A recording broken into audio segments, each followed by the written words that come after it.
Hello and welcome to the Blue Reader. Tonight we will begin our journey through A Christmas Carol by Charles Dickens. I'm going to read in half-hour segments, not in chapters, and with no editing. To help you follow along, go to my channel and find the playlist. And while you're there, subscribe. So please sit back, relax, and enjoy A Christmas Carol.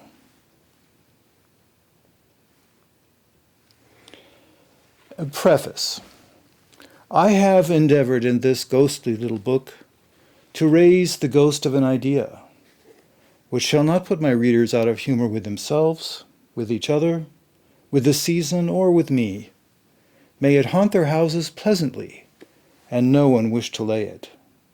Their faithful friend and servant, Charles Dickens, December 1843. Stav 1. Marley's Ghost. Marley was dead. To begin with, there is no doubt whatever about that.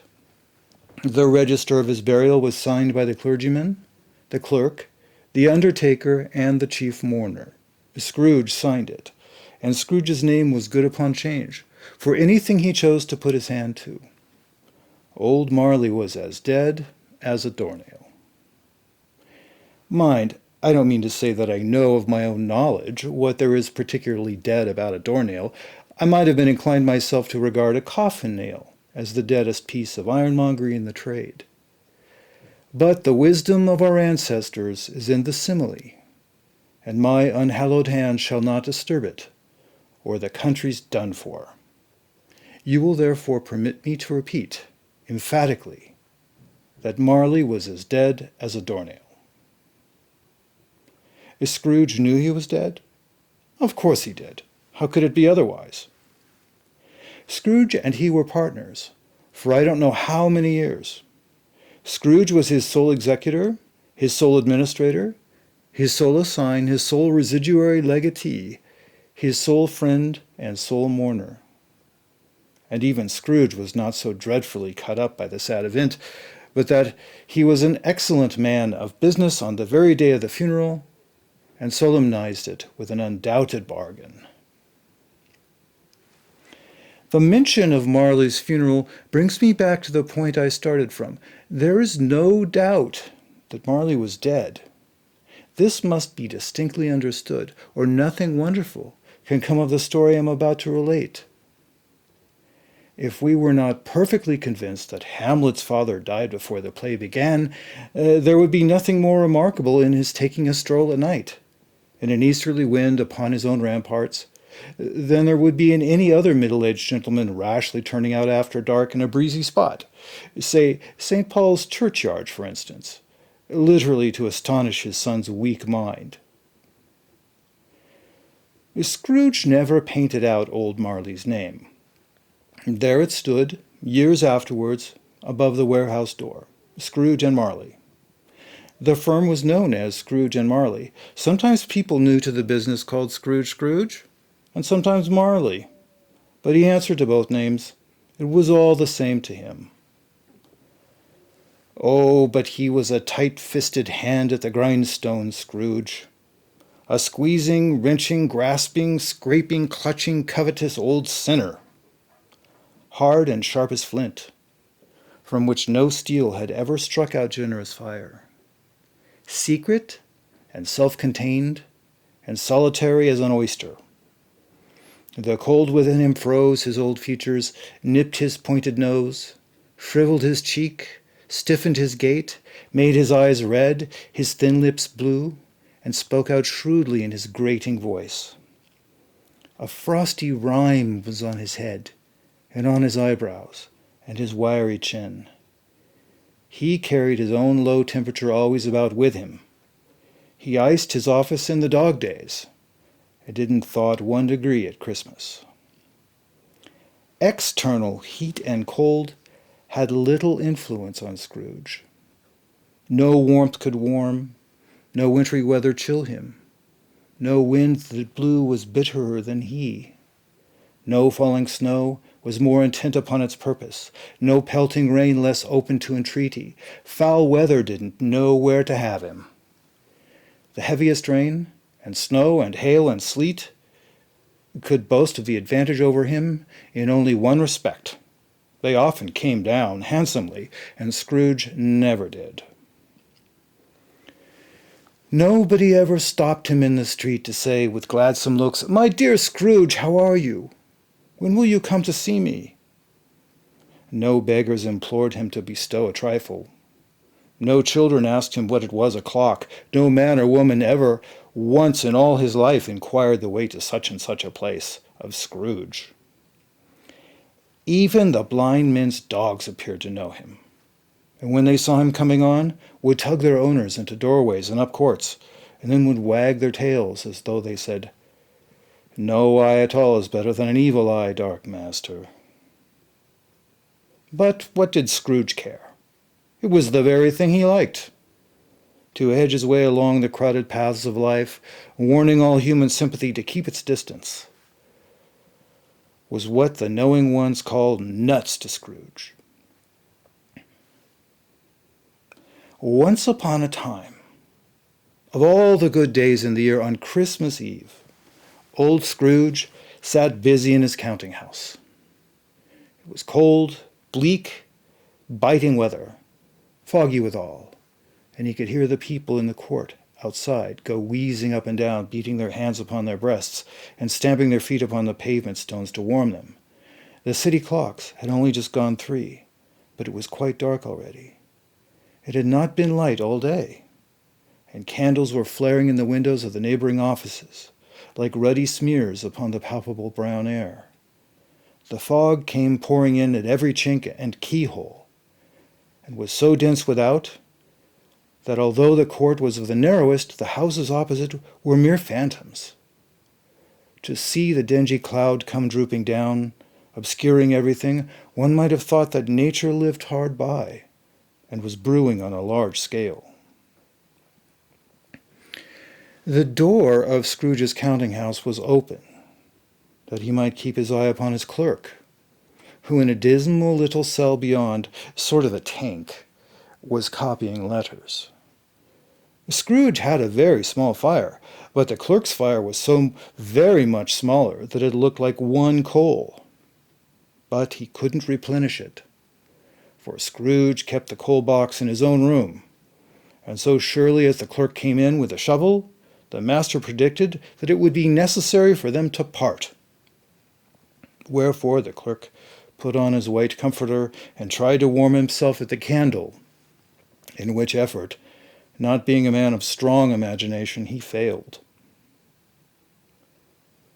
"A Merry Christmas, Uncle! God save you!" cried a cheerful voice. It was the voice of Scrooge's nephew, who came upon him so quickly that this was the first intimation he had of his approach. "Bah!" said Scrooge. "Humbug!" He had so heated himself, with rapid walking in the fog and frost, this nephew of Scrooge's, that he was all in a glow. His face was ruddy and handsome, his eyes sparkled, and his breath smoked again. "Christmas is a humbug, Uncle," said Scrooge's nephew. "You don't mean that, I'm sure." "I do," said Scrooge. "Merry Christmas! What right have you to be merry? What reason have you to be merry? You're poor enough." "Come, then," returned the nephew gaily, "what right have you to be dismal? What reason have you to be morose? You're rich enough." Scrooge, having no better answer ready on the spur of the moment, said "Bah!" again, and followed it up with "Humbug!" "Don't be cross, Uncle," said the nephew. "What else can I be," returned the uncle, "when I live in such a world of fools as this? Merry Christmas! Out upon Merry Christmas! What's Christmas time to you but a time for paying bills without money? A time for finding yourself a year older, but not an hour richer? A time for balancing your books and having every item in 'em through a round dozen of months presented dead against you? If I could work my will," said Scrooge indignantly, "every idiot who goes about with Merry Christmas on his lips should be boiled in his own pudding and buried with a stake of holly through his heart. He should." "Uncle," pleaded the nephew. "Nephew," returned the uncle sternly, "keep Christmas in your own way, and let me keep it in mine." Keep it, repeated Scrooge's nephew. But you don't keep it. Let me leave it alone, then, said Scrooge. Much good may it do you. Much good it has ever done you. There are many things from which I might have derived good, by which I have not profited, I dare say, returned the nephew. Christmas among the rest. But I am sure I have always thought of Christmas time, when it came round, apart from the veneration due to its sacred name and origin, if anything belonging to it can be apart from that, as a good time, a kind, forgiving, charitable, pleasant time. The only time I know of in the long calendar of the year when men and women seem by one consent to open up their shut-up hearts freely and to think of people below them as if they really were fellow passengers to the grave, and not another race of creatures bound on other journeys. And therefore, uncle, though it has never put a scrap of gold or silver in my pocket, I believe that it has done me good, and will do me good, and I say God bless it. The clerk in the tank involuntarily applauded. Becoming immediately sensible of the impropriety, he poked the fire, and extinguished the last frail spark forever. Let me hear another sound from you, said Scrooge, and you'll keep your Christmas by losing your situation. You're quite a powerful speaker, sir, he added, turning to his nephew. I wonder you don't go into Parliament. Don't be angry, uncle. Come, dine with us tomorrow. Scrooge said that he would see him. Yes, indeed, he did. He went through the whole length of the expression, and he said that he would see him in that extremity first. But why? Cried Scrooge's nephew. Why? Why did you get married? Said Scrooge. Oh, because I fell in love. Because you fell in love, growled Scrooge, as if that were the only thing in the world more ridiculous than a Merry Christmas. Good afternoon. Nay, uncle, but you never came to see me before that happened. Why give it as a reason for not coming now? Good afternoon, said Scrooge.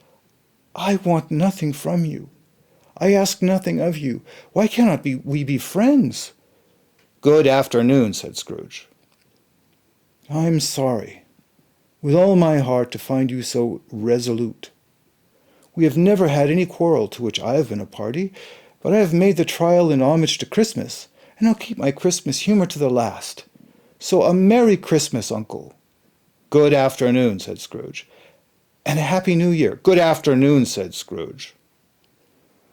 His nephew left the room without an angry word, notwithstanding. He stopped at the outer door to bestow the greetings of the season on the clerk, who, cold as he was warmer than Scrooge, for he returned them cordially. There's another fellow, muttered Scrooge, who overheard him. My clerk. With 15 shillings a week, and a wife and a family, talking about a Merry Christmas. I'll retire to Bedlam.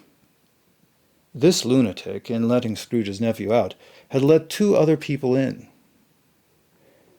They were portly gentlemen, pleasant to behold, and now stood, with their hats off, in Scrooge's office. They had books and papers in their hands, and bowed to him. Scrooge and Marley's, I believe, said one of the gentlemen, referring to his list. Have I the pleasure of addressing Mr. Scrooge or Mr. Marley?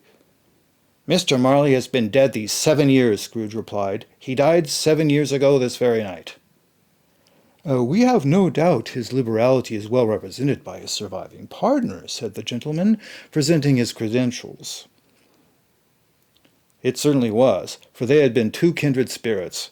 At the ominous word liberality, Scrooge frowned, and shook his head, and handed the credentials back. At this festive season of the year, Mr. Scrooge, said the gentleman, taking up a pen, it is more than usually desirable that we should make some slight provision for the poor and the destitute, who suffer greatly at the present time. Many thousands are in want of common necessaries. Hundreds of thousands are in want of common comforts, sir. Are there no prisons? Asked Scrooge. Plenty of prisons, said the gentleman, laying down the pen again. And the union workhouses, demanded Scrooge. Are they still in operation? They are still, returned the gentleman. I wish I could say they were not. The treadmill and the poor law are in full vigor, then? Said Scrooge. Both very busy, sir. Oh, I was afraid from what you said at first that something had occurred to stop them in their useful course, said Scrooge. I'm very glad to hear it. Under the impression that they scarcely furnish Christian cheer of mind or body to the multitude, returned the gentleman, a few of us are endeavoring to raise a fund to buy the poor some meat and drink, and means of warmth. We choose this time because it is a time of all others when want is keenly felt, and abundance rejoices. Now, shall I put you down for? Nothing, Scrooge replied. You wish to remain anonymous? I wish to be left alone, said Scrooge. Since you ask me what I wish, gentlemen, that is my answer. I don't make merry myself at Christmas, and I can't afford to make idle people merry. I help to support the establishments I have mentioned.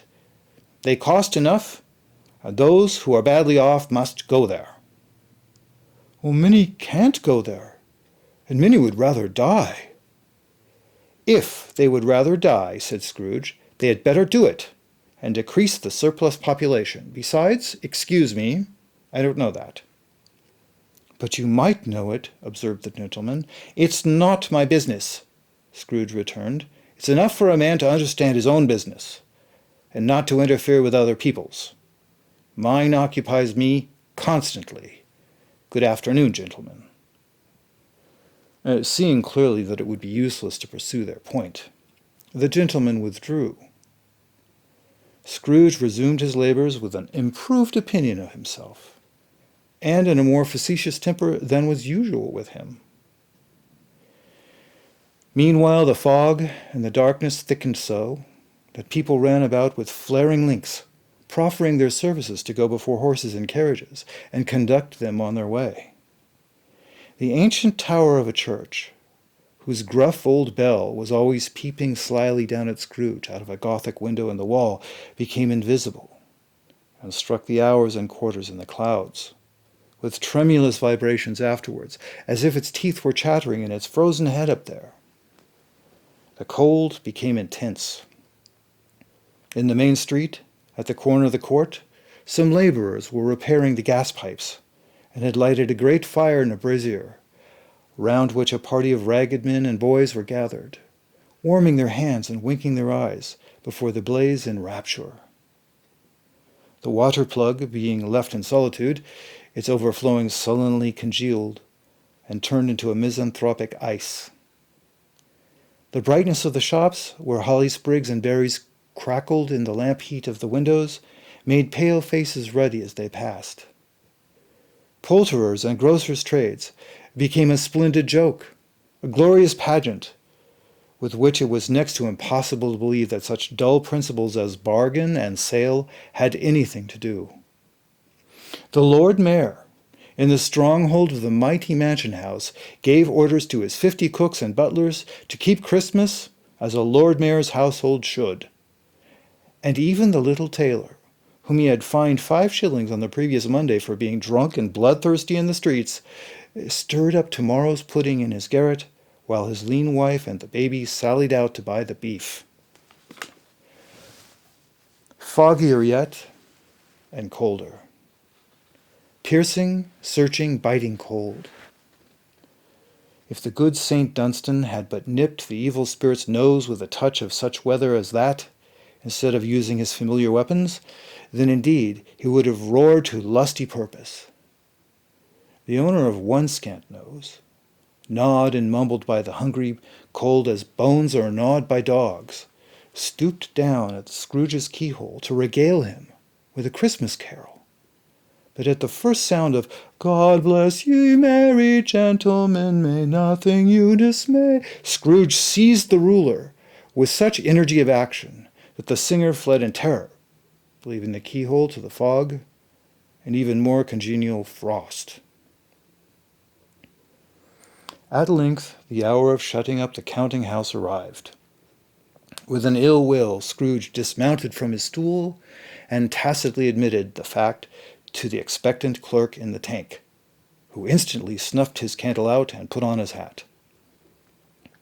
"You'll want all day tomorrow, I suppose," said Scrooge. "If quite convenient, sir. "It's not convenient," said Scrooge, "and it's not fair. If I was to stop half a crown for it, you'd think yourself ill-used, I'll be bound." The clerk smiled faintly. "And yet," said Scrooge, "you don't think me ill-used when I pay a day's wages for no work." The clerk observed that it was only once a year. "A poor excuse for picking a man's pocket every 25th of December," said Scrooge, buttoning his greatcoat to the chin. "But I suppose you must have the whole day. Be here all the earlier next morning." The clerk promised that he would, and Scrooge walked out with a growl.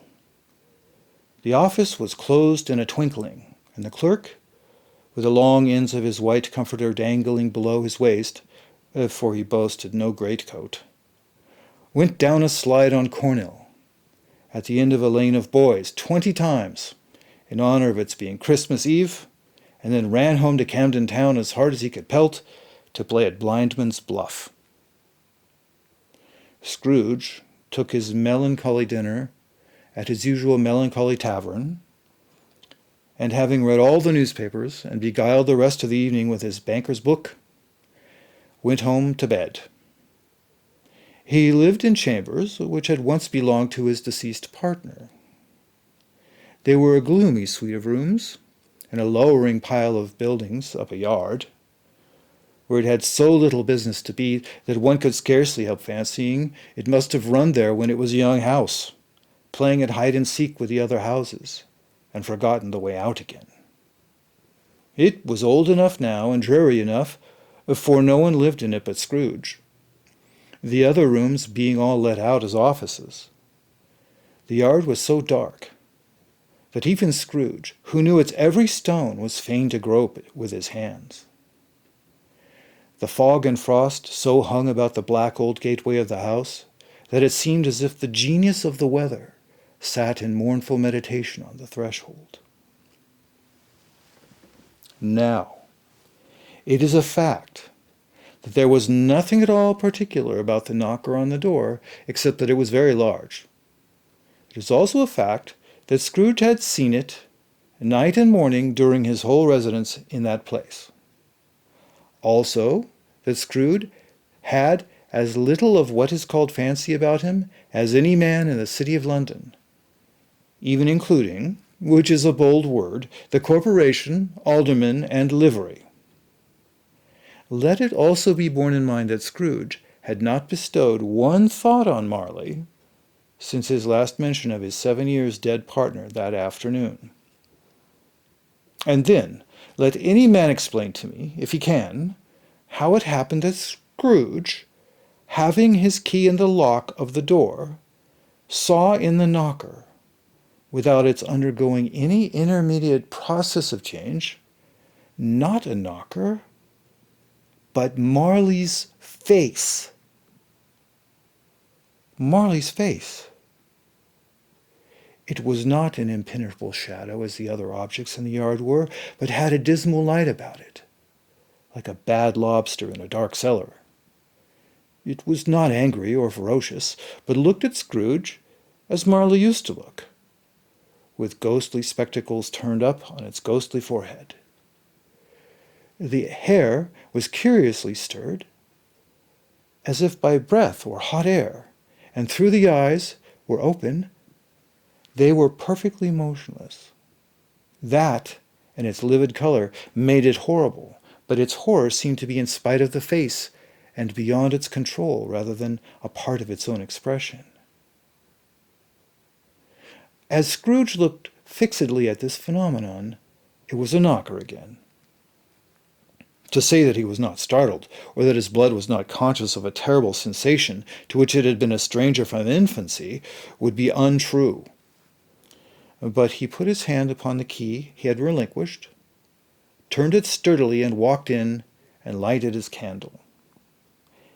He did pause, with a moment's irresolution, before he shut the door, and he did look cautiously behind it first, as if he half expected to be terrified with the sight of Marley's pigtails sticking out into the hall. But there was nothing on the back of the door, except the screws and nuts that held the knocker on, so he said, "Pooh, pooh!" and closed it with a bang. The sound resounded through the house like thunder.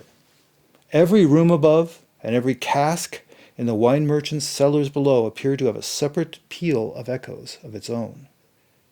Scrooge was not a man to be frightened by echoes. He fastened the door and walked across the hall and up the stairs, slowly too, trimming his candle as he went.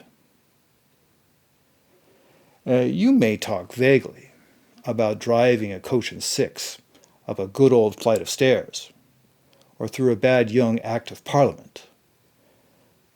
But I mean to say you might have got a hearse up that staircase, and taken it broadways, with the splinter bar towards the wall and the door towards the balustrades, and done it easily. There was plenty of width for that, and room to spare. Which is perhaps the reason why Scrooge thought he saw a locomotive hearse going before him in the gloom. Half a dozen gas lamps out of the street wouldn't have lighted the entry too well, so you may suppose that it was pretty dark with Scrooge's dip. Up Scrooge went, not caring a button for that. Darkness is cheap, and Scrooge liked it. But before he shut his heavy door, he walked through his rooms to see that all was right. He had just enough recollection of the face to desire to do that.